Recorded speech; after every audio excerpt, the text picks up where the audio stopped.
ॐ ह्रीं नमो अर्हन्ताणम् ॐ ह्रीं नमो सिद्धाणम् ॐ ह्रीं नमो आयर्याणम् ॐ ह्रीं नमो उवज्झायाणम्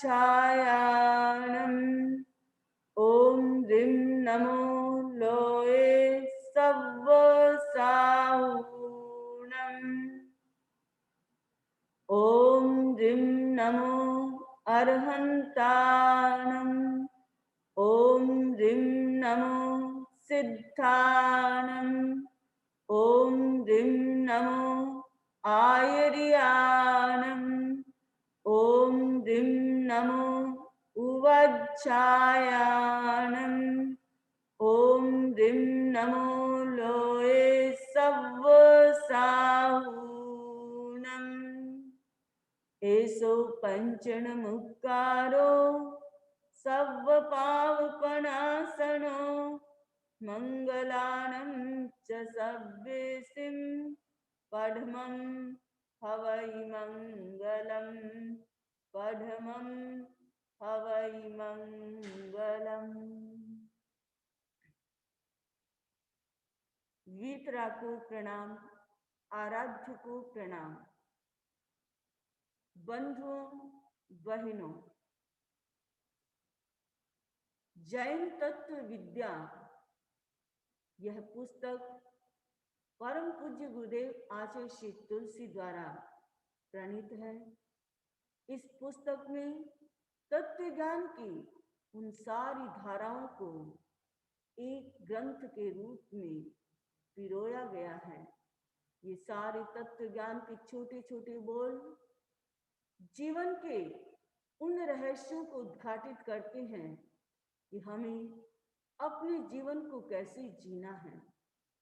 कई बार ऐसा लगता है कि क्या जरूरत थी इन सारे बोलों की, पर नहीं। हमारे जीवन को सुचारू रूप से चलाने के लिए, हमारा जीवन अच्छा कैसे बन सकता है, इसके लिए ये सारे बोल अपने आप में बड़े महत्वपूर्ण हैं। जैन तत्व विद्या के 4 खंड हैं। उसके 4th सेक्शन में हम 19वें चैप्टर पर आज चिंतन करने वाले हैं। 19वां चैप्टर जिसका नाम है नय के 7 प्रकार। नय ये एक ऐसा विषय है जो जैन दर्शन को अन्य दार्शनिकों के साथ जोड़ता है। नय यह हमारी प्राचीन व्यवहार की विद्या रही है। हमारा व्यवहार निपुण कैसे बने, हमारा व्यवहार कौशल कैसे बढ़े और हम अपने व्यवहार को अच्छा कैसे बना सकते हैं, इसके लिए ये एक महत्वपूर्ण विषय है नय विधि। यह नय विधि हमारी प्राचीन विद्या रही है, लेकिन वर्तमान में अन्य दार्शनिकों के साथ भी इसका समन्वय किया गया है। जहां प्रमाण व्यवस्था आई, उसके साथ साथ नय की धारा को जोड़ दिया गया। और बंधुओं, आज एक बड़ी महत्वपूर्ण दर्शन का विषय, न्याय शास्त्र का विषय बन गया है। आज हम उसी नय के बारे में चिंतन करने वाले हैं।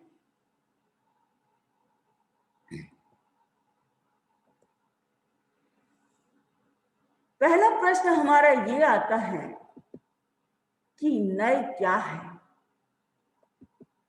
क्या है नय?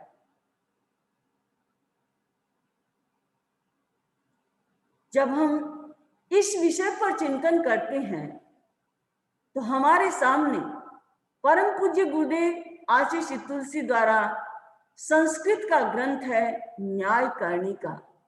न्यायकर्णिका में उन्होंने स्पष्ट लिखा है, अनिराकृते तरांशो वस्तुंश ग्राही प्रतिपत्तुरभिप्रायो नय। यानी वस्तु के अन्य अंशों का निराकरण न करने वाले तथा उसके एक अंश का ग्रहण करने वाले ज्ञाता के अभिप्राय को नय कहा जाता है। हमें यह समझना है कि वस्तु के अन्य अंशों का, हर वस्तु जो होती है वह अनंत धर्मात्मक होती है, यानी कोई भी वस्तु केवल एक ही धर्म वाली नहीं होती है, उस वस्तु के अनंत धर्म होते हैं। अनंत धर्म का मतलब है अनंत उसकी क्वालिटीज होती है। उन क्वालिटीज में से किसी एक क्वालिटी को लेकर के जो ज्ञाता यानी कहने वाला जो व्यक्ति है, जो जानने वाला व्यक्ति है, उसके अभिप्राय यानी इंटेंशन, उसके व्यू पॉइंट को समझ करके जो बात कही जाती है उसको नय कहा जाता है। आप सोचिए, अगर आपको किसी से बात करनी है और बात करने के लिए करते करते आप मान लीजिए मारवाड़ी हैं और आपने कहा मारवाड़ी भाषा में, अरे चोखी चीज लाइजे, यानी चोखा कपड़ा लाइजे। चोखा मतलब अच्छा कपड़ा लाना, मारवाड़ी के अंदर इसका अर्थ होता है अच्छा कपड़ा लाना। लेकिन अब सामने वाला व्यक्ति जो था वो मारवाड़ी नहीं जानता था और उसने क्या समझ लिया, वो जहां से बिलोंग करता था वहां चोखा शब्द चावल के लिए आता है और उसने चावल ला करके रख दिया। अब ज्ञाता का अभिप्राय क्या था वहां पर, चोखा यानी अच्छा, अच्छे के अर्थ में था कि कोई भी चीज लाओ अच्छी लेकर के आना, और लेकिन उसने क्या समझ लिया, चावल। तो ज्ञाता जो था, जो व्यक्ति जो था, उसका अभिप्राय कहने का था अच्छा, और सामने वाले ने समझ लिया उसको चोखा यानी चावल, तो वो चावल लेकर के आ गया। तो ये नए नहीं हुआ, यानी जिस चीज से हम सही अभिप्राय को जानते हैं उसको नए कहा जाता है। उसने गलत जाना, ये नए नहीं हुआ, लेकिन वो सही बात को समझता है, उसको नए कहा जाता है। नए के दूसरी बात कि द्रव्य पर्याय के आधार पर वस्तु को का जो प्रतिपादन किया जाता है उसे नए कहा गया है। यहाँ इस पुस्तक के अंतर्गत द्रव्य और पर्याय के आधार पर ही वस्तु का प्रतिपादन करने वाले नए को यहाँ प्रतिपादित किया गया है, यानी इसमें बताया गया है। इस पुस्तक में जो भी परिभाषाएं मिलेगी आपको, वो वस्तु के उस द्रव्य और पर्याय यानी उसके मूल गुण और उसकी बदलती हुई पर्यायों के बारे में बताने वाला होगा। और जो द्रव्य और पर्याय के दोनों को बताने वाला होता है वस्तु का, उसे नए कहा गया है। नए यानी हमारी वाणी क्या है, सीमित है, लिमिटेड है। हमारी वाणी के जो वर्ण अक्षर है वो लिमिटेड है, सीमा में है। अब जो हम कुछ भी बोलते हैं, जब हम बोलते हैं तो किसी भी वस्तु के बारे में जब बोलते हैं, तो वस्तु के बारे में जब हम बोलते हैं तो एक समय में हम उसकी एक ही बात को बोल सकते हैं, उसके सारे एस्पेक्ट्स को हम नहीं बोल सकते हैं। बोल सकते हो कोई? आप नहीं बोल सकते। जब मैं कहती हूं कि भाई ये पर्पल कलर है, ये पर्पल कलर है क्योंकि उसके अंदर अधिकता को देख करके, उसमें और दूसरे भी कलर हो सकते हैं। जब मैं किसी चीज के बारे में ये कहती हूं कि भाई मेरी भाषा से ये कहती हूं कि ये बच्चा जो है वो बोल रहा है, बोल रहा है, तो मैंने उसकी बोलने की एक क्वालिटी को मैंने बताया है। ये बच्चा कौन है, कहाँ का है, कैसी ड्रेस पहन रखी है इसने, इसके चेहरे की शेप कैसी है, ये डरा हुआ है या हंस रहा है, ये किस अवस्था में है, मैं ये सारी चीजों को गौण कर देती हूँ। केवल मैं एक ही बात कहती हूँ कि बच्चा बोल रहा है। तो वाणी में जो हमारी है, भाषा में जो है, अभिव्यक्ति की जो है सीमित क्षमता है, जिससे हम वस्तु का अधूरा बोध रहता है, पूरा ज्ञान नहीं होता है, और उसे पूर्णता तक पहुंचाने का प्रयोग नए की सार्थकता है। यानी नए को अगर व्यक्ति समझ लेता है तो वह हर वस्तु को ठीक से समझ सकता है।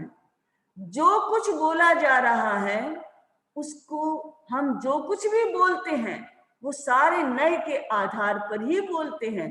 अभी जैसे मैं बोल रही हूँ, तो मैं बोल रही हूँ तो क्या मेरी केवल एक बोलने की ही क्वालिटी है? मैं समणी हूँ, मैं अमेरिका में हूँ, मैं गा भी सकती हूँ, मैं लिख भी सकती हूँ, ये सारी चीजें गौण है। वर्तमान में मेरी क्या क्वालिटी सामने आपके, मैं बोल रही हूँ। तो ये जो है, इससे किसी वस्तु का पूर्णतः ज्ञान नहीं होता है, किसी चीज का अधूरा बोध होता है। उस अधूरे बोध को पूर्णता देने के लिए ये नई जो विधि है वो उसे समग्रता देती है, इसे पूर्णता देती है। तीसरी बात, जिस समय किसी एक गुण के बारे में बताया जाता है उस समय अन्य सारे गुण उपेक्षित हो जाते हैं, उनका लोप नहीं होता है। या देखिए, दो बात समझने की यह बात यह है कि जिस समय, यानी हमारी जो वस्तु बोध की, जो हमारी ज्ञान करने की जो क्षमता जो है, हम जो ज्ञान करते हैं, और मान लीजिए मैं किसी के बारे में भी जब कहती हूँ या कोई टीचर आपको पढ़ाता है, जब वो किसी के बारे में बोलता है तो वह उसके किसी एक ही गुण के बारे में बोल सकता है, सारे गुणों को क्या कर देता है, उपेक्षित कर देता है, उन्हें मुख्यता प्रदान नहीं करता है। उपेक्षित करने का मतलब वह उनको गौण कर देता है, लेकिन उनका लोप नहीं करता है। लोप का मतलब होता है उसे संपूर्ण, जैसे डिलीट कर देना, एक होता है डिलीट करने, डिलीट करना, एक होता है हाइड कर देना। डिलीट करने का मतलब संपूर्ण उसको खत्म कर देना, और हाइड करने का मतलब छुपा देना। तो उपेक्षित कर देना, उस स्लाइड को हमने उपेक्षित कर दिया। हम पीपीटी जब बनाते हैं तो कई बार कुछ स्लाइड्स ज्यादा होती है, हमारी बन जाती है, हम उनको हाइड कर देते कि ये सामने नहीं आए, तो आपको नहीं दिखाई देती, मुझे पता है कुछ चीजों को मैंने हाइड किया है। वही बात है कि जिस समय हम किसी के एक गुण को बता रहे होते हैं तो उस समय हम दूसरे गुणों को हाइड कर देते हैं, उनका लोप, यानी उनको डिलीट नहीं करते हैं, उनको लोप नहीं करते हैं, लेकिन उसको हाइड कर देते हैं। चौथी, तो इस तरह से जिस नए का ये विशेषता है कि जिस समय हम जो बात कहना चाहते हैं उसी की बात को हम प्रतिपादित करते हैं। चौथी बात है कि जैसे वस्तु का बोध है वो हमें समग्रता से एक साथ हो सकता है। हमारी आंखें खुली हैं, हम एक साथ बहुत सारी चीजों को देख सकते हैं, लेकिन जब हमें उसका बताना होता है उस समय हम सारी चीजों को एक साथ नहीं बता सकते हैं।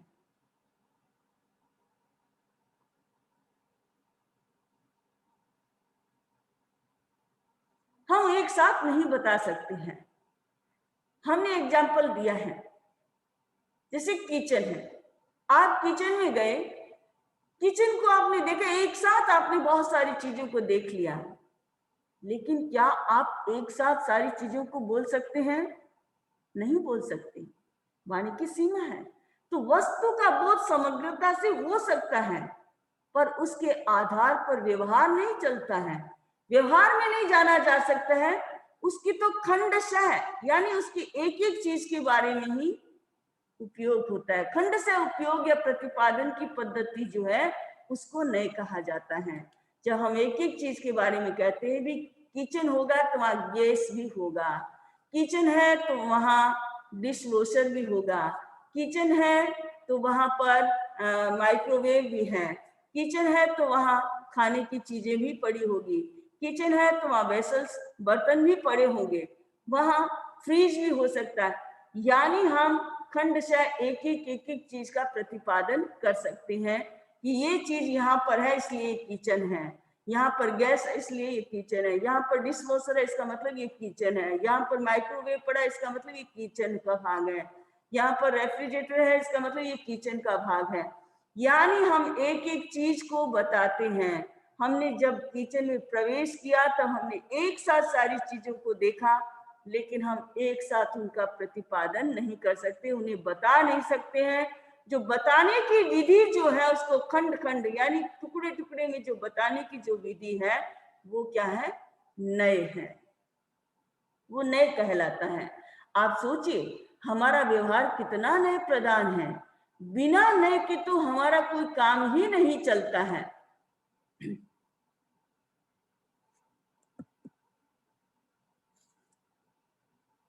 नेक्स्ट,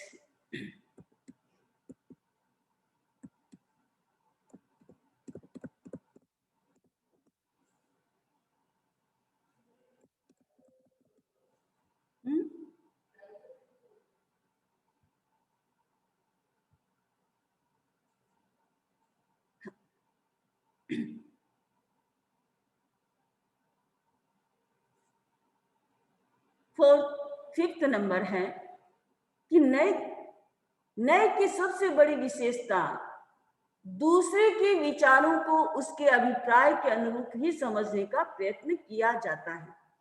उसके अनुरूप ही हमें समझना होता है कि सामने वाला व्यक्ति मुझसे क्या कहता है और किस बारे में पूछ रहा है। मान लीजिए एक व्यक्ति इंटरव्यू देने के लिए जाता है और जब वो इंटरव्यू देता है और उसको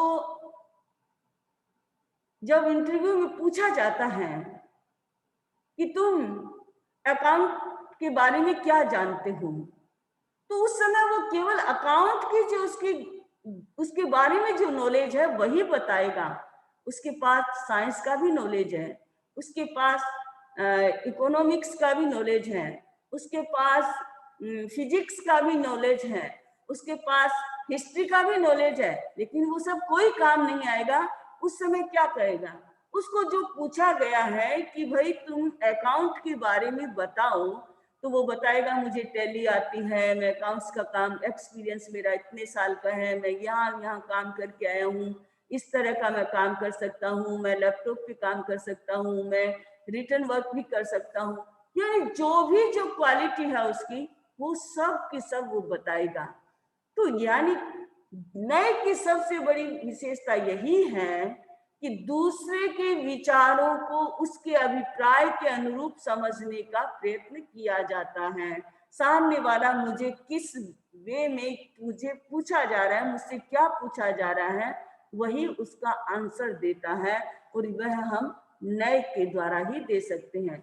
इसलिए ये कहा जाता है कि हमारे जितने वचन हैं उतने ही नय बन सकते हैं। यानी वस्तु की अनंत धर्मात्मक है वस्तु, तो अनंत हमारे कहने के तरीके भी बन सकते हैं, वो नए भी उतने ही बन सकते हैं। लेकिन उन सारे नयों को समेटते हुए हमारे सम्मति तर्क प्रकरण में कहा गया कि नय है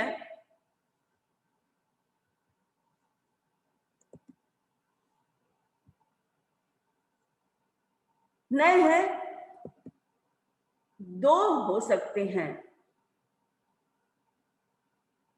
नए कितने हो सकते हैं? दो। मैंने कहा वैसे तो जितने वचन हैं उतने ही नए बनते हैं, जितनी हमारी कथन कहने की शैली है उतने ही नए बनते हैं, लेकिन दो नए मुख्य रूप से बनते हैं कि वस्तु के जितने गुण धर्म होते हैं और उन पर विचार करने या बोलने के जितने तरीके होते हैं वो सारे के सारे नए कहलाते हैं।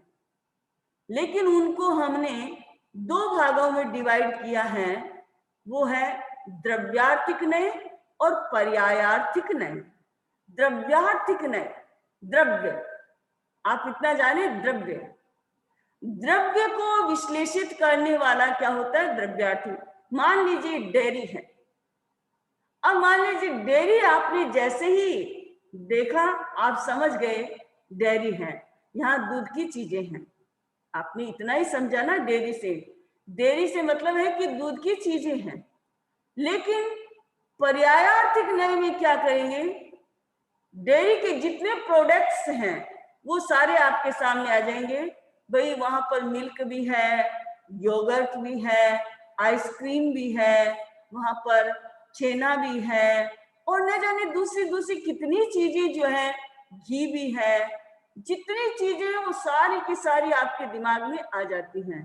तो पर्यायार्थिक नय के अंदर जो है हर चीज की सारे विश्लेषित किया जाता है, क्या क्या चीज वहां पर बनती हैं। और द्रव्यार्थिक नय के अंतर्गत हम किसी चीज को एक ही फोकस में करते हैं कि हाँ डेयरी है, बस इतना ही हमने जाना है। द्रव्यार्थिक नय क्या है, अब यहाँ पर हमें समझना है कि द्रव्यार्थिक नय क्या है।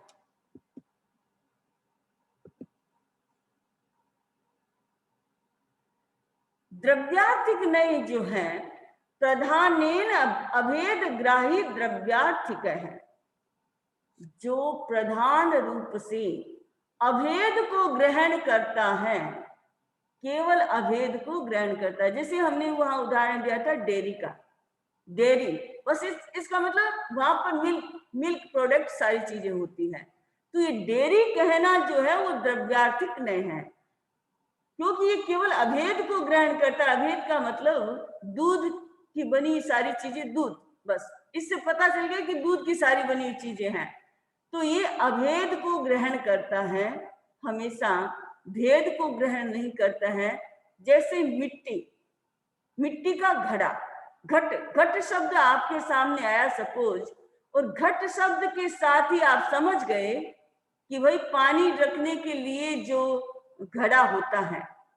घट कहने का मतलब सारे घट दुनिया के आगे इसके अंदर, चाहे वो लोहे का है, चाहे वो तांबे का है, चाहे वो पीतल का है, चाहे वो मिट्टी का है, चाहे वो कांच का है, किसी भी तरह का है, जो पेंटेड है, बिना पेंटेड है, किसी भी तरह का बना हुआ है, चाहे वो गोल है या लंबा है, जैसा भी बना है, वो सारे के सारे घट के अंतर्गत आ गए। ये द्रव्यार्थिक नय है, ये द्रव्यार्थिक नय है। अब दूसरी बात है पर्यायार्थिक नय। पर्यायार्थिक नय के अंतर्गत क्या होता है, जब हम चिंतन करते हैं, प्रधानेन भेद ग्राही पर्यायार्थिक है। पर्यायार्थिक नय है जो भेद को ग्रहण करता है, उसकी अलग अलग क्वालिटीज को ग्रहण करता है। जैसे वहां पर हमने देखा द्रव्यार्थिक नय में कि घड़ा है, बस इसे हमने उसको जान लिया। अब पर्यायार्थिक नय से जब हमें जानना होता है, जब हम किसी भी चीज को जानते हैं, जब आपको कोई चीज खरीदनी होती है, तब आप दिमाग लगाते हैं कि अरे मुझे पानी रखने के लिए घड़ा लाना है, गर्मी का मौसम है, तो मुझे घड़ा कौन सा चाहिए, मिट्टी का घड़ा चाहिए। मिट्टी का घड़ा भी कैसी मिट्टी का घड़ा चाहिए, लाल मिट्टी का बना हुआ घड़ा चाहिए। अरे अच्छा क्या होगा, और वो कौन से मौसम में बना हुआ होना चाहिए, और ये सारी चीजों पर आप ध्यान देते हैं। उसका आकार कैसा होना चाहिए, और वो कहाँ का बना हुआ होना चाहिए, इंडिया का होना चाहिए कि अमेरिका का होना चाहिए। यानी उस समय आप, अगर आपको गर्मी में ठंडे पानी के लिए चाहिएगा तो आप मिट्टी का घड़ा लाएंगे। अगर आपको सर्दी में चाहिए पीने के लिए पानी, तो आप हो सकता है पीतल और तांबे का भी लेकर के आ सकते हैं। तो पर्यायार्थिक नय से हम उस घड़े के बारे में विश्लेषण करते हैं कि वो तांबे का है कि पीतल का है, किस चीज का बना हुआ है। ये सारा का सारा जो विश्लेषण करते हैं, वो सारा का सारा पर्यायार्थिक नय के अंतर्गत आता है। अब है कि द्रव्यार्थिक नय के हैं वो 3 प्रकार हैं।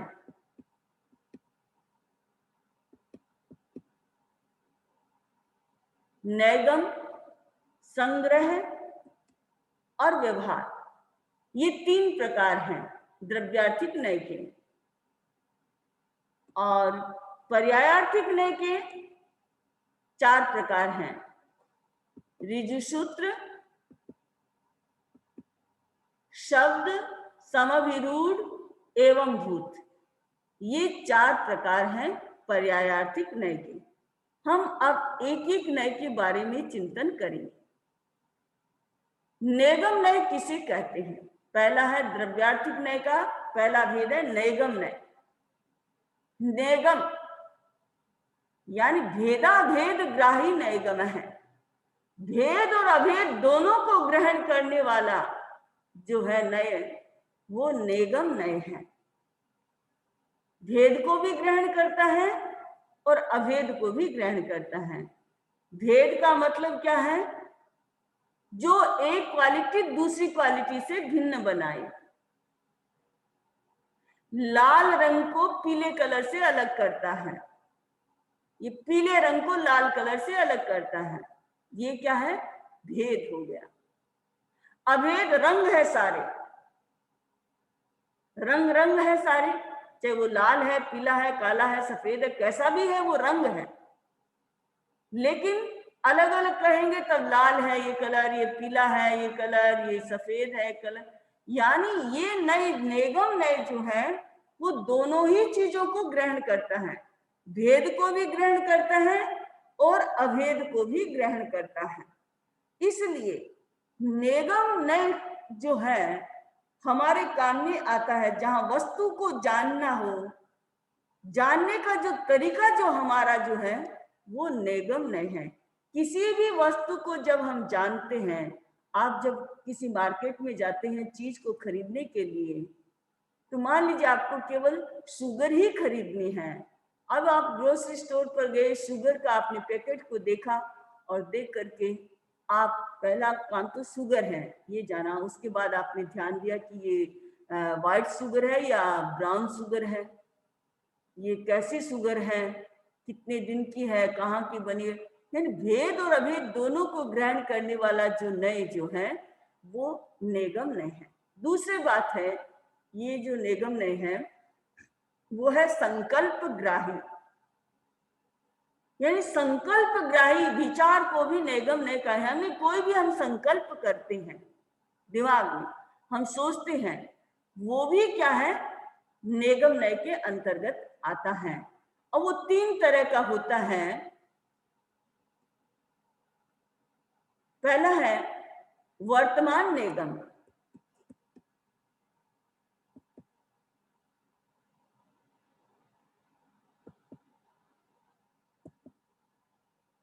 वर्तमान नेगम। वर्तमान में हम जैसे किसी व्यक्ति ने, एक गृहिणी थी, उसने पूछा, फोन आया अचानक, उस्मा जी है? हाँ। अच्छा उस्मा जी अभी क्या कर रहे हैं आप? मैं किचन में खाना बना रही हूँ। अभी केवल आप खड़े हुए हैं जाकर के किचन में, आपने केवल गैस को ऑन ही किया है, आपने अभी कुछ भी बनाना शुरू नहीं किया है, लेकिन आपने कह दिया मैं किचन में चावल बना रही हूं। आपने अभी तक तो चावल निकाले भी नहीं है, उसको भिगोए भी नहीं है, आपने कुछ भी नहीं किया है, लेकिन आपने कह दिया कि मैं चावल बना रही हूं। यानी इस पर्याय को ग्रहण करने वाला कौन सा नय है? नेगम नय है, जो दोनों बातों को ग्रहण करता है, भेद को भी और अभेद को भी ग्रहण करता है। भेद का मतलब ये हो, अभेद का मतलब ये हो गया कि आप किचन में गए, खाना बनाने के लिए गए हैं, आपको चावल बनाना है, इसलिए। तो ये वर्तमान नेगम है। दूसरा भूत नेगम। जब जब दिवाली आती है तब हम कहते हैं कि महावीर निर्वाण दिवस है। अब भाई अतीत में महावीर तो कब के निर्वाण हुआ? कब हुआ आपका निर्वाण भगवान महावीर का? और आज भी हम उस दिन को क्या कहते हैं? भगवान महावीर का निर्वाण दिवस मनाते हैं। ये क्या हो गया? भूत नैगम नय है, भावी नैगम नय। बच्चा अभी पैदा हुआ है, किसी पंडित ने उसे देखा, ये तो विद्वान है, उसके ललाट को देख करके कहता है ये विद्वान है। अभी तो जन्मा है बच्चा, उसने पढ़ना छोड़ तो उसने कुछ बोलना भी नहीं सीखा है, लेकिन कहते हैं उसकी कुंडली को देख करके कह देते हैं विद्वान है, यानी भविष्य का संकल्प। तो ये जो नेगम ने जो है, उस जो भेद और अभेद दोनों को ग्रहण करता है, इसलिए भेदाभेद ग्राही कहा गया है नेगम नय को। और इसके द्वारा हमारा जो है व्यवहार जो है वो चलता है, हम अपनी भाषा में इसे यूज करते हैं। तो वर्तमान में हम क्या करते हैं? नेगम ने अतीत भविष्य दोनों को वर्तमान में आरोपित कर देता है। अतीत को भी कर दिया उसने, ये दिवाली है, महावीर निर्वाण दिवस है, अतीत में घटित हुआ, और विद्वान है बच्चा, भविष्य में होने वाला है, उसको वर्तमान में हमने बोल दिया। ये दोनों चीजों को हमारे सामने ला करके रख देता है, वर्तमान में भूत और भावी का जो है आरोपित कर देता है। तो ये नेगम नय है। उसके बाद आता है संग्रह नय। संग्रह जैसा नाम है, संग्रह करना, इकट्ठा कर देना। यानी संग्रह नय के अंतर्गत क्या होता है कि नेगम नय में तो विस्तारवादी हमारी विचारधारा रहती है, और संग्रह नय में हम क्या करते हैं? सबको एक साथ सीमित करने, संक्षिप्त कर देते हैं, बहुत संक्षिप्त कर देते हैं। अभेद ग्राही संग्रह, अभेद ग्राही नय को संग्रह नय कहा गया है। अब इसमें क्या करते हैं? ये केवल मात्र सत्ता का ही ग्रहण करता है, केवल सत्ता का ग्रहण करता है। तो ये सत्ता को ग्रहण करने का मतलब है कि मूल द्रव्य को ग्रहण कर लेता है उसमें। जैसे एग्जिस्टेंस के बारे में, सबकी एग्जिस्टेंस है, ये अस्तित्व की बात होगी कि सबके आत्मा सब समान है। ये किसके द्वारा कहते हैं हम? संग्रह नय। ये जो आत्मा सब समान है, ये हमारा जो कहना है वो किसका है? संग्रह नय। तो संग्रह नय दो तरह का होता है, एक पर और दूसरा अपर। पर का मतलब होता है कि जैसे जब हम कहते हैं कि ये पूरा वर्ल्ड एक है, पूरा संसार एक है, उसमें सब कुछ समाहित हो गया, पूरे में सब कुछ आ गया जो भी आना था। लेकिन जब अपर में कहते हैं तब हम कहते हैं कि भाई सारे द्रव्य जो हैं वो एक हैं, एक समान है, यानी सारे द्रव्य जो हैं। अब द्रव्य क्या है? जितने भी पदार्थ जो हैं वो सारे के सारे द्रव्य हैं, तो वो द्रव्य के अंतर्गत आ जाते हैं। दुनिया में जितने भी हैं द्रव्य दो तरह के हैं, एक जीव लिविंग और एक नॉन लिविंग, यानी जड़ है एक चेतन है। तो ये दोनों ही तरह के द्रव्य हैं। जब ये कहते हैं कि द्रव्य सारे एक हैं, द्रव्य हैं, तो वो सारे उसी के अंतर्गत समाहित हो जाते हैं द्रव्य में। लेकिन जब हम ये कहते हैं कि पूरा लोक एक है, तो सारी चीजें एक हो जाती है उसके अंतर्गत। तो अस्तित्ववादी विचारधारा जो है समग्र विश्व को क्या करती है? एक ही नजरिए से देखती है कि सारा वर्ल्ड जो है वो एक है। ये दो तरह का हो जाता है, पर और अपर के भेद से। तीसरा आता है हमारा व्यवहार नय। व्यवहार नय के अंतर्गत क्या है? ये भेद को ग्रहण करता है। याद रखना, नेगम नय जो है वो भेद और अभेद दोनों को ग्रहण करता है। संग्रह नय केवल अभेद को ग्रहण करता है, व्यवहार नय है वो केवल भेद को ग्रहण करता है। ये भेद ग्राही जो है, ये आचार्य श्री तुलसी ने इसके बारे में लिखा है, बिना भेद विस्तार के चलता कब संसार, इसीलिए है तीसरा भेदक नय व्यवहार। यानी अस्तित्व की दृष्टि से सब पदार्थ एक हैं। इस सच्चाई को स्वीकार करने पर भी उनके भिन्न भिन्न अस्तित्व को अस्वीकार नहीं किया जा सकता। हमने सबको कह दिया सारी आत्माएं एक हैं, एका मानव जाई, मनुष्य जाति एक है, हमने ये कह दिया। लेकिन मनुष्य जाति एक तो है, लेकिन मनुष्य कितने तरह के हैं, अलग अलग तरह के मनुष्य है। कोई अमेरिका का है, कोई इंडिया का है, कोई रसिया का है, कोई ब्रिटेन का है, कोई काला है, कोई गोरा है, कोई लंबा है, कोई ओछा है, कोई सर्वांग संपन्न है, कोई सर्वांग संपन्न नहीं है। ये सारा का सारा भेद हमने कर दिया। तो व्यवहार नहीं जो है वो भेद को ग्रहण करने वाला है। जहां आपने संग्रह नय में कहा कि सारे द्रव्य एक हैं, वहां पर इसने कह दिया अस्तित्व की दृष्टि से अलग अलग भी है। अपनी अपनी एग्जिस्टेंस, अपने अपने अस्तित्व की दृष्टि से सारे के सारे क्या है, अलग अलग है, एक नहीं किया जा सकता। क्योंकि भेद और विस्तार के बिना संसार नहीं चल सकता। इसलिए तीसरा जो व्यवहार ने जो है वो व्यक्ति को अभेद से भेद की ओर ले जाता है।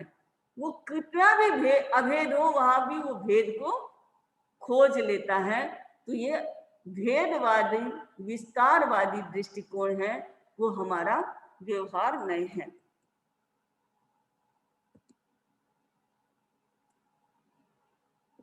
व्यवहार नय के बाद जो हमारा नय आता है वो है, क्योंकि नैगम नय, संग्रह नय और व्यवहार नय, ये तीन नय जो है वो द्रव्यार्थिक है। द्रव्य के बारे में ही चिंतन करते हैं, द्रव्य के अस्तित्व के बारे में, द्रव्य की पर्याय के बारे में सारा का सारा चिंतन करते हैं। अब आ रहा है पर्यायार्थिक नय। पर्यायार्थिक नय के चार भेद जो हैं, उसे पहला भेद है ऋजु सूत्र नय। ऋजु सूत्र नय, ऋजु सूत्र जैसा नाम है सरलता से, बिना किसी और इधर उधर के घुमाव के वो केवल क्या करता है, वर्तमान पर्याय ग्राही ऋजु सूत्र है। वर्तमान की पर्याय को ही जो ग्रहण करता है, केवल वर्तमान की पर्याय को ग्रहण करता है। आगे न भविष्य की सोचता है न अतीत की सोचता है, केवल वर्तमान क्षण को ही ग्रहण करता है। अब देखिए, एक व्यक्ति पीलिया का रोगी है, पीलिया का रोगी है। अगर उस व्यक्ति ने चीनी खाई तो चीनी कैसी लगेगी उसको, कड़वी लगेगी, उसका टेस्ट उसे चेंज लगेगा। पीलिया का रोगी है, कोई भी चीज को देखता है तो उसे कैसा लगता है, सारी चीजें पीली दिखाई देती हैं। तो वो कहता है सारी चीजें पीली हैं, वो कहता है चीनी कड़वी है। तो क्या चीनी कड़वी है? नहीं, उस रोग के कारण वो कह रहा है। तो ये ऋजु सूत्र ने जो वर्तमान को ग्रहण करता है, केवल की सारी चीजें पीली है, इसका मतलब पीली है।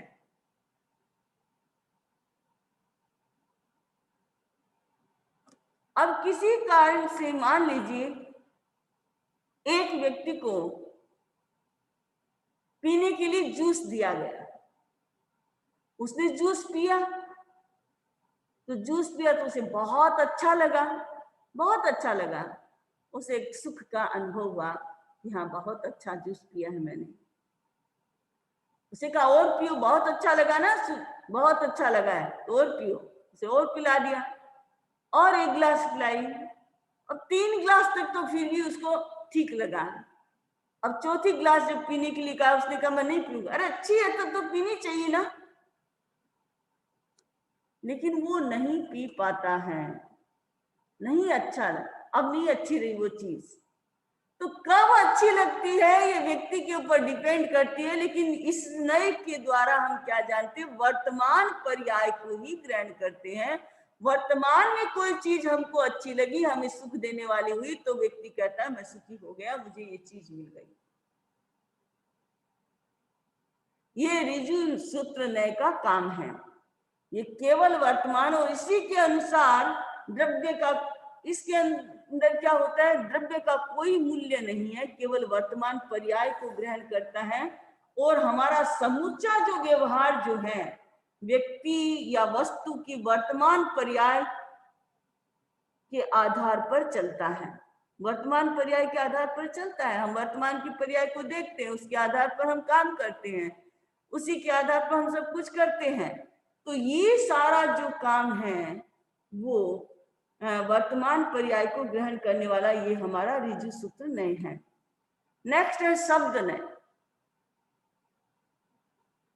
शब्द नय जो है, हम जो कुछ बोलते हैं हमारी भाषा में क्या है, शब्द है। तो कालादि भेदेन ध्वने रथ भेद कृत शब्द है।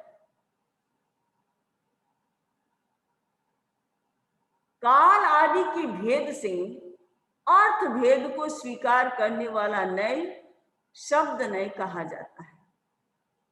काल यानी समय, समय आदि के भेद से किसी चीज का जो हम अर्थ स्वीकार करते हैं वह शब्द नय कहा जाता है।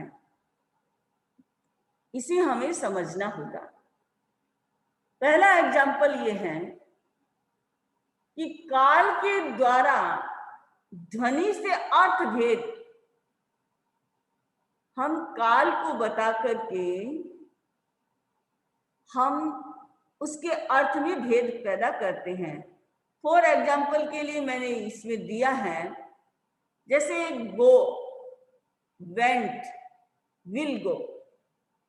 अब गो यानी जाता है, वेंट चला गया, पास्ट को बता रहा है, और विल गो फ्यूचर को बता रहा है। यानी तीन चीजें हैं वो इसके द्वारा हमें पता चलती है। किसके द्वारा? शब्द नय से। शब्द नय के द्वारा हमें समय के आधार पर हमें किसी चीज का अर्थ पता चलता है। मान लीजिए किसी ने कहा कि राजगृह नगरी थी, इसका मतलब पास्ट में, अतीत में थी। एक कहता है नहीं, राजगृह नगरी आज है, इसका मतलब वर्तमान को शो कर रहा है। हम कहते हैं राजगृह नगरी होगी, इसका मतलब फ्यूचर में होगी। हम किसी चीज के अर्थ को काल के द्वारा समझते हैं, उनके भेद यानी अंतर को समझते हैं, वो हमारा क्या है? शब्द नय है। दूसरी बात, काउंट के आधार पर, संख्या के आधार पर जो भेद हम करते हैं उसको भी क्या कहा जाता है? शब्द नय कहा जाता है। जैसे हमने संस्कृत का ही उदाहरण दे दिया, एक है, एक शब्द लिखा हुआ मिला, तो आप क्या कहोगे? एक व्यक्ति। जब कोई संस्कृत में एक का मतलब बहुवचन हो गया, यानी बहुत सारे लोग, कुछ लोग, तो ये क्या फर्क हो गया ना? संख्या के आधार पर एक और एक संख्या का बहुत बड़ा अंतर आ गया है। संख्या के आधार पर भी जो अर्थ का भेद होता है उसे भी शब्द नय कहा जाता है। तीसरी बात, लिंग के द्वारा, लिंग यानी क्या होता है? हमारा जेंडर जो होता है उसके आधार पर ध्वनि में, लिंग के द्वारा ध्वनि में अर्थ का भेद होता है। जैसे राम लिखता है, सीता लिखती है, जेंडर का फर्क हो गया, पुल्लिंग और स्त्रीलिंग। तो हम क्या कहें, विलियम शेक्सपियर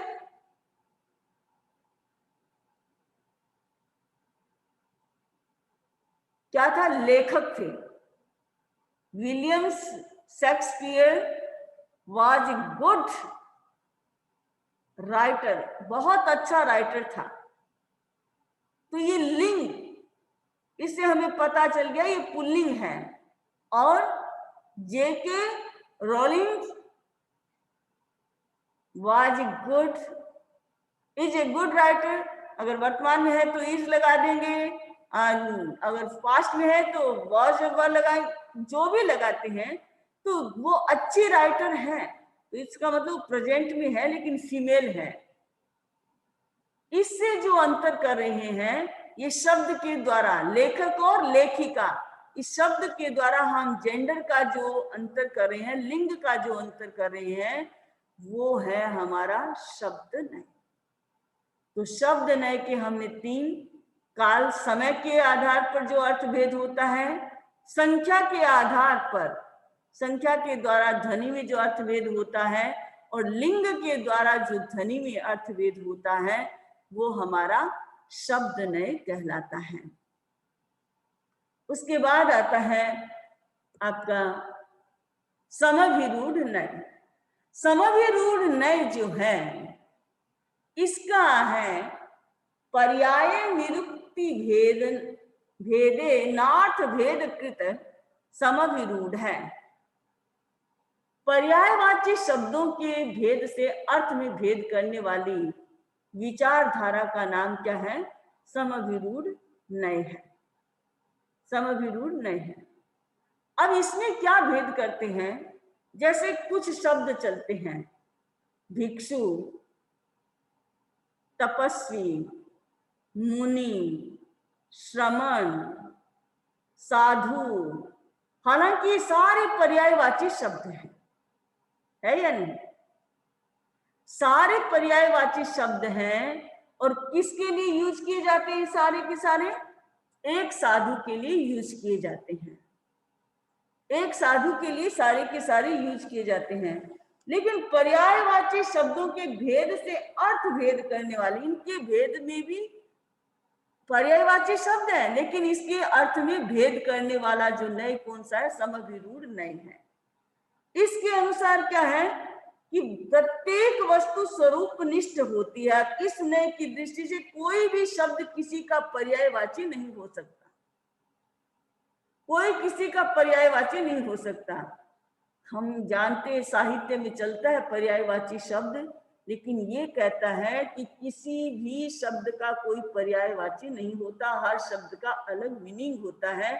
जैसे जब कहते हैं कि भिक्षु कहते हैं, तो इसका मतलब क्या होता है, जो भिक्षा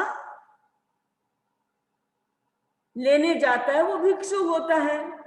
कोई कहे साधु, जो साधना करता है वो साधु होता है। कोई कहे टीचर, जो पढ़ाता है वो टीचर होता है। तो यानी अलग अलग मीनिंग है, सबके अलग है। मुनि कहे जो मौन करता है वो मुनि होता है। तपस्वी कहे जो तपस्या करता है वो तपस्वी होता है। तो इस शब्द के जो माध्यम से हम जो अर्थ करते हैं, यानी समभिरूढ़ में किसी एक ही पर्यायवाची से सबका ज्ञान नहीं किया गया है। वहां पर स्पष्ट है कि सबका अपना अपना अलग मीनिंग होता है, और ये समभिरूढ़ नय उसी रूप में उसी चीज को स्वीकार करता है। नेक्स्ट आता है एवं भूत नय। एवं भूत नय, जो जैसा हो उस समय उसको उसी रूप में स्वीकार करना। जैसे क्रिया परिणत मर्थम तत्शब्द वाच्यम स्वीकुर्वन् एवं भूत है। एवं भूत नय कौन सा होता है कि क्रिया परिणति के अनुरूप ही शब्द प्रयोग का स्वीकार करने वाला नय जो होता है वो एवं भूत नय है। यानी जिस समय जो क्रिया कर रहा है उस समय उसको उसी रूप में स्वीकार करना जो है एवं भूत नय है। जैसे जब ये टीचर जब पढ़ाता है तब ही टीचर होता है, सारा दिन भर टीचर नहीं होता है। होता है कि अपने घर में रहता है तो किसी का बेटा है, किसी का पति है, किसी का पिता है, किसी का भाई है, किसी का दोस्त है, लेकिन जब वो पढ़ाता है तब ही टीचर होता है। जब साधु भिक्षा लेता है तभी भिक्षु होता है, और साधु जब साधना करता है तभी साधक होता है, साधु होता है। तो ये जिस वो वर्तमान पर्याय में जो कर रहा है उसको उसी समय वो व्यक्ति होता है। तो इसका कहने का मतलब यह है कि क्रिया में परिणत, जिस क्रिया में जो परिणत होता है वही कहलाता है, उसी को स्वीकार करने वाला नय क्या है? एवं भूत नय है। बड़ी सीधी भाषा में है, कोई अंतर नहीं है। समभिरूढ़ नय में तो क्या कहता है कि सब शब्दों के अलग अलग अर्थ होते हैं, एक ही अर्थ में सारे शब्द यूज नहीं किए जा सकते।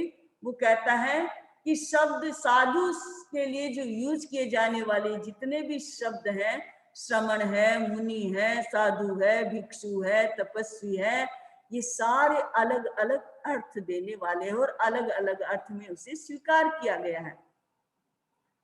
वहां केवल शब्द को स्वीकार किया गया है, जैसे टीचर है तो पढ़ाता है, ये अर्थ उसका स्वीकार किया। मुनि है तो मौन करता है, वो मुनि होता है, इस रूप में स्वीकार किया गया है। वहां क्रिया की परिणति नहीं है, कार्य में लगा हुआ नहीं देखा गया है, केवल उस शब्दों के को माना गया है। और यहाँ पर एवं भूत नय में क्या किया गया है कि जब वो भिक्षा लेता है तभी भिक्षु होता है, जब वो पढ़ाता है तब ही वो टीचर होता है, जब वो साधना कर रहा होता है, मेडिटेशन में बैठा है, तभी वो साधु है या साधक है। ये उसकी वर्तमान पर्याय जो परिणति जो है, क्रिया जो है, उसको स्वीकार करता है कि दोनों में थोड़ा सा डिफरेंस है। इस तरह से ये जो 7 नए जो बात कही गई है, कि अगर हम देखें वैसे तो जितने हमारे वचन हैं, उतने जितने उनके प्रकार हैं बोलने के, वो सारे के सारे नए बन जाते हैं। लेकिन उन सारे नयों को समेटने की दृष्टि समेटते हुए हमारे आचार्यों ने एक व्यवस्था दी, और वो व्यवस्था ये दी कि इन्हें 2 भागों में बांट दिया, द्रव्यार्थिक नय और पर्यायार्थिक नय। द्रव्यार्थिक नय के अंतर्गत द्रव्य के समूचे द्रव्य को ग्रहण किया जाता है, वो द्रव्यार्थिक नय जो होता है। और पर्यायार्थिक नय में जिसमें हर चीज को पर्याय के साथ ग्रहण किया जाता है, जैसे सहभावी और क्रमभावी, ये दोनों जो पर्याय जो होती हैं उसके आधार पर किसी चीज को ग्रहण किया जाता है वह। तो यहाँ पर द्रव्यार्थिक नय के 3 भेद हैं, नैगम, संग्रह और व्यवहार। नैगम नय जो है वो भेद और अभेद दोनों को ग्रहण करने वाला है। संग्रह नय केवल अभेद को ग्रहण करता है और व्यवहार नय केवल भेद को ग्रहण करता है। यानी ये जो नय जो है ये हमारे भाषा के प्रकार हैं, हम बोलते इससे हमारी भाषा बड़ी परिष्कृत होती है, हमारा व्यवहार बड़ा स्मूथ होता है।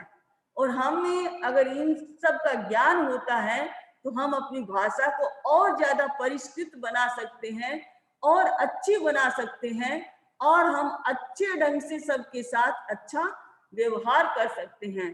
तो ये नय की जो जानकारी है वो होनी जरूरी है। तो नैगम, संग्रह और व्यवहार, ये 3 नय जो है वो द्रव्यार्थिक है, 4 नय जो पर्यायार्थिक है, ऋजु सूत्र, शब्द, समभिरूढ़ एवं भूत। ऋजु सूत्र है वो केवल किसको ग्रहण करता है? वर्तमान पर्याय को ही ग्रहण करता है। वर्तमान में जो उसे सुख दुख जैसा भी अनुभव हो रहा है, जो भी उसकी है, उसको वर्तमान पर्याय को ही ग्रहण करता है। और शब्द नय से हैं हम उस काल के माध्यम से अर्थ को जानते हैं, हम संख्या के माध्यम से वस्तु के अर्थ बोध को जानते हैं, और हम लिंग के आधार पर, उसकी ध्वनि के आधार पर हम अर्थभेद को जानते हैं। तो ये जो है, ये 7 नए जो हैं, उन्हें उसके बाद समभिरूढ़ में पर्यायवाची शब्द हैं, उनको एक नहीं माना गया है समभिरूढ़ नय में, और उनके हर पर्यायवाची हर शब्द का अपना अलग अलग मीनिंग स्वीकार किया गया है। जैसे साधना करने वाला साधु होता है, भिक्षा मांगने वाला भिक्षु होता है, पढ़ाने वाला टीचर होता है। ये जो है उस अर्थ के रूप में हर पर्यायवाची को अलग अलग स्वीकार किया गया है। और एवं भूत नय में यह स्पष्ट किया गया है कि जिस समय जो क्रिया करता है वही जीव, वो जीव बन जाता है। एक टीचर है, वो टीचिंग करते समय टीचर होता है, अन्यथा वो टीचर नहीं होता है। एक भिक्षुक भिक्षा मांगते समय, भिक्षा ग्रहण करते समय भिक्षु होता है, अन्य समय में भिक्षु नहीं होता है। एक साधक साधना करते समय साधक होता है, अन्य समय में साधक नहीं होता है। इस तरह से एवं भूत नय की अपनी मान्यता है। तो ये जो अर्थ जो हमने किया है, ये 7 नय जो हैं, इनको आप ध्यान से पढ़ेंगे और इनके अर्थ को समझेंगे। जहां कहीं भी आपको नहीं लगे, समझ में आए, आप पुनः भी पूछ सकते हैं। तो मैं अपनी बात को इस बात के साथ संपन्न करना चाहूंगी कि ये 7 नय का जो हमारा विषय जो है, थोड़ा गंभीर भी है, गहरा है, और हमारी भाषा को परिष्कृत करने वाला है, हमारे व्यवहार को परिष्कृत करने वाला है, और हमारे की एक व्यवस्था, सुघड़ व्यवस्था देने वाला जो ये विषय जो है हमारे सामने आया है, जिसे हमने आज इसकी चर्चा की है। और समय के साथ हमें और नए का अगला चैप्टर है, जिसमें वापस इसकी थोड़ी चर्चा करके हम भगवान महावीर ने जिसने हमारे आगमों में जो नए जो मिलते हैं उसके बारे में हम चर्चा करेंगे। ओम अरहम, ओम अरहम।